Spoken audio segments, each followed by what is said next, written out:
Guys কেমন আছেন সবাই? আশা করি আপনারা সকলেই খুব বেশি ভালো আছেন। তো আজকের এই ভিডিওটা খুব বেশি স্পেশাল হতে চলেছে, কারণ আজকের এই ভিডিওতে আমরা একজন মহান ব্যক্তির লাইফস্টাইল সম্পর্কে জানবো, যিনি ভারত থেকে মক্কা পর্যন্ত পায়ে হেঁটে এই প্রথম হজ করার সিদ্ধান্ত নিয়েছেন বর্তমান এই ডিজিটাল যুগে। তো বর্তমানে ওনাকে চিনেন না এমন কোনো মানুষ পাওয়া খুবই দুষ্কর। উনি যেই জায়গায় যাচ্ছেন সব জায়গায় ওনাকে খুব বেশি মানুষ ভালোবাসা দিচ্ছে এবং সাপোর্ট করতেছে। তো এতক্ষণে আপনারা হয়তো বুঝে গেছেন যে উনি কতটা ফেমাস হয়েছেন বর্তমানে এই পায়ে হেঁটে হজে যাওয়ার জন্য বের হওয়ার পর থেকে। সো চলুন তাহলে আর বেশি কথাবার্তা না বাড়িয়ে আমরা মেইন ভিডিওতে চলে যাই। তো উনার রিয়েল নেম হলো শিহাব চত্তুর, উনার ডাকনাম হলো শিহাব।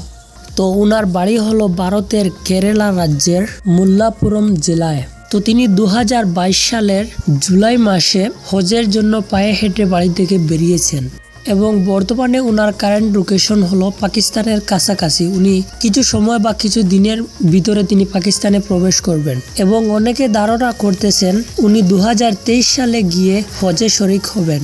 তো যাই হোক, এবার আমরা জেনে নেই শিহাব ভাইয়ের কোয়ালিফিকেশন সম্পর্কে।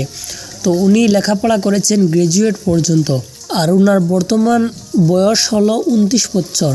তো গাইজ, এছাড়া বেশি কোনো তথ্য শিহাব ভাই সম্পর্কে পাওয়া যায়নি, যেমন উনার ওয়াইফ আছে কিনা বা উনি কত টাকার মালিক, উনার এই পায়ে হেঁটে হজ করার আসল উদ্দেশ্য কি।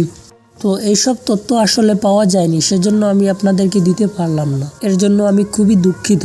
আর এই শিহাব ভাইয়ের পায়ে হেঁটে হজ করার বিষয়টা আপনাদের কাছে কেমন লাগে? আর এই মহান ব্যক্তি শিহাব ভাইয়ের জন্য আজকের এই ভিডিওটা সবাই লাইক করে সাবস্ক্রাইব করে দেন। তো গাইজ, আজকের জন্য এতটুকু। দেখা হবে আর একটা নতুন ভিডিওতে। তার আগ পর্যন্ত সবাই ভালো থাকবেন, সুস্থ থাকবেন। Take care. আল্লাহ হাফিজ।